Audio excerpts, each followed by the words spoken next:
This is a 1978 Williams World Cup pinball machine that I just picked up on Facebook Marketplace for 50 bucks. Obviously it doesn't work, but hey, let's see what's going on. First things first, this thing is in pretty damn good condition. There's some wear on the playfield, but that's to be expected. And this thing here is broken off, but I'm sure I can get a replacement one of those for pretty cheap. And this back glass is in amazing condition. There's a little bit of paint chipping in a few spots, but ultimately that looks awesome. Absolutely no reason to replace that.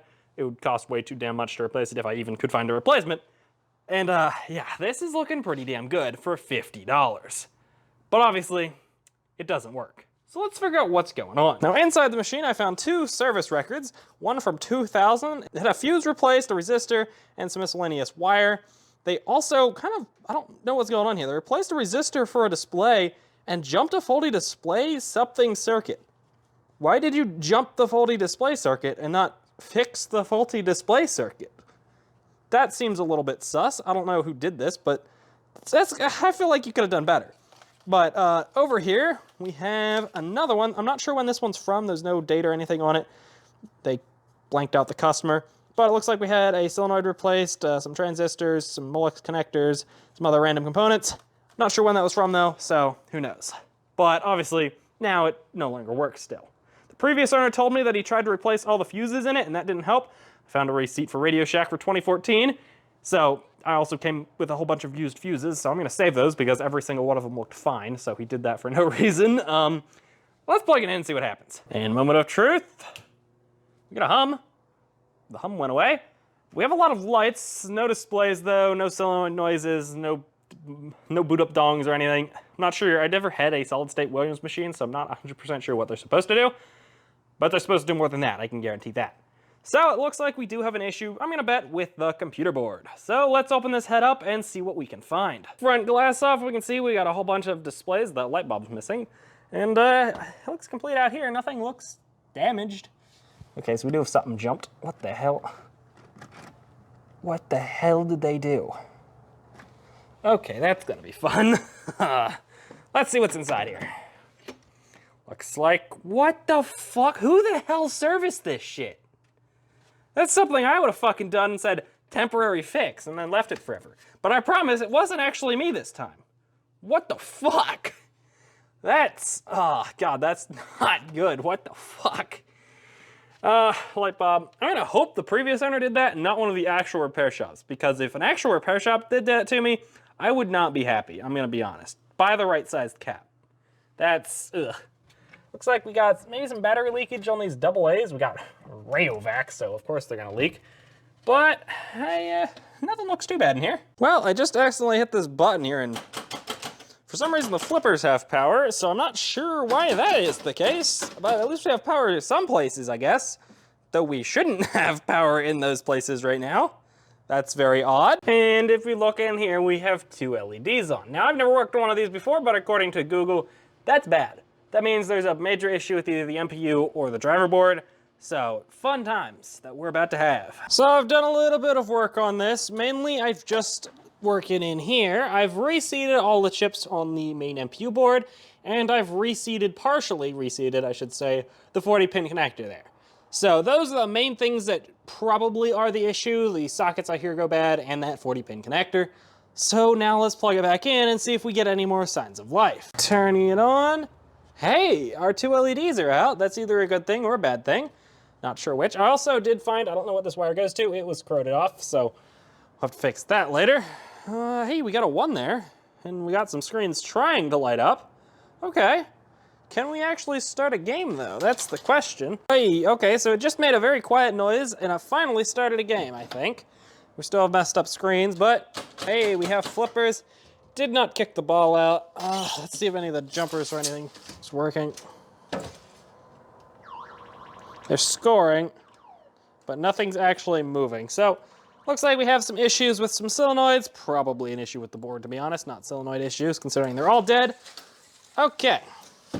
It does start up though. It's kind of quiet, but that might just be a volume adjustment. So I think where we're gonna start is with some cap kits. We're gonna recap the power supply, and I guess there's no real caps on those boards, so probably the audio board that's down in the base. So we'll recap both those. We'll get a new 40-pin connector, we'll get new sockets for all of that, get a new battery compartment, and we should be golden. I think we should start by waxing this playfield here before the electronic parts come in, just to see how clean we can get this thing to look. It's already in an amazing condition, so I think a little bit of cleaning and a little bit of wax will make this thing look absolutely phenomenal. But let's grab this piece of glass off and get to work. Now, I really don't think we're gonna need Novus 3 on this. This playfield is in good condition, and Novus 3 does remove a layer of the surface, so it's best to not use it if you don't need to. So I think we're just gonna start with Novus 2, then go to Novus 1, and I think that'll do. Obviously, we're gonna test it in a non-issue area if it does mess with the paint, just to verify it won't, and then we'll get to cleaning this entire thing. Obviously, we're starting out with a brand new microfiber cloth and our Novus 2, and we're just gonna do it in a non-issue area. I think probably this yellow down here. You can't actually see, I guess the yellow over here, just to verify this doesn't mess with the paint before we go any further. I have had it mess with paints before. Usually it's touch-up paints that it messes with if somebody's touched up a playfield or clear-coated it. Specifically the clear coat is what I've had issues with before. So you do want to be careful just to be sure. And it looks like we're not removing any paint, so we're good to go. Just testing on a few other colors here.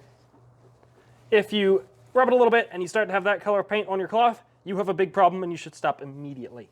But as you can see, we're having no issues. So let's get to cleaning. You do want to be careful not to catch your cloth on any of these buttons and rip them up. That'll cause a lot of damage. I mean, it would rip off that button and then you'd have to replace it, which to me is a lot of damage, especially considering that none of them are currently ripped off. Now, actually, we should be putting this on in a circular motion, letting it dry and then wiping it off. That is for the best polish from what, well, according to the directions. So that's exactly what I'm going to be slowly working out from the middle here, just because, well, that's where I started. Also, make sure you clean the wood grain. Some people don't clean the wood grain, and, well, there's a lot of dirt still in the wood grain. The exact same amount that's on the paint, actually. Some spots of the playfield, it's just impossible to do in a circular motion, so the best you can works. Fortunately, it looks like I'm gonna have to take off that piece of plastic. I didn't realize there's a spot underneath there where the ball can go that obviously I can't clean under without it being removed. I actually realized it's gonna be easiest to just remove all the plastics, then we can really get in there and wax and also remove all the rubbers, because I have a new rubber kit to install all new rubbers on this thing. So we might as well just remove all of the plastics so we can get to all those rubbers. So I guess that's what I gotta do now. There we go, now with those plastics off, now we can clean this a whole lot better.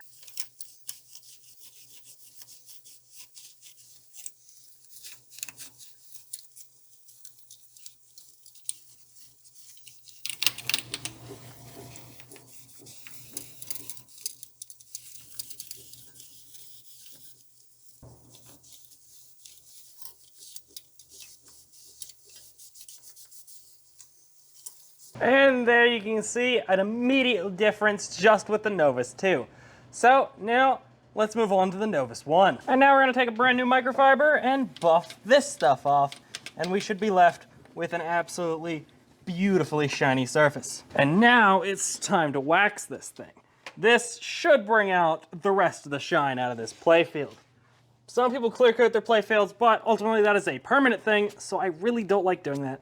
Pinball wax just simply works. You can be redone pretty much infinitely as long as you're using the right kind of wax, not the stuff with cleaners and stuff like that, just the plain normal wax. The wax not only makes it so the game looks better, it actually protects the playfield from the ball, from rolling around and scratching up the paint. And now we actually let that dry. And now with a brand new tagless microfiber, we're gonna fancy and de-wax this machine by simply going in the same circular motion. And that is what we're talking about when we say shine. There we go, absolutely silky smooth. Now it's time to slap some new rubbers on this thing. One thing I have found when installing pinball rubbers, especially white ones, wear rubber gloves. The oils from your fingers can discolor the white rubber bands or rubbers, and it'll make it look not good. So just wear rubber gloves. It'll leave you with a much cleaner look, especially if you happen to have some oil or dirt on your fingers. Now this machine appears to have an absolute ton of rubbers, so it's gonna be a little bit. Let's figure out where they all go. Now we get to see where everything goes. Luckily, they include this nice... That's not even the right fucking machine. This is World Cup. That's fucking Aztec. I have an Aztec, but this is not Aztec. Thanks for fucking nothing, I guess. Well, shit, I guess we're gonna figure this out on our own. Thanks a lot, Marco. I expected better from you, I guess. I should. This thing actually sent the right rubber kit. They just put the wrong instructions in with it. Question is, where the fuck did these rubbers go? I might have to look back at some video. That's not even the right fucking size. Okay, Marco, really? Luckily, I recorded a video of all of the rubber placements on my other phone, So we just have to figure out where all of these go and the right sizes. Okay, I figured a few more out. Obviously, this one's a single rubber. This one over here is also a single rubber.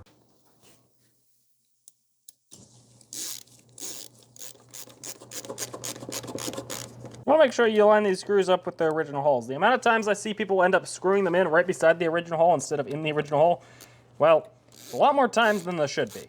Unfortunately, this is actually where my microphone ended up dying, so we're back to voiceover. But as you can see, we're just simply putting on some of these plastics and getting this playfield finished up.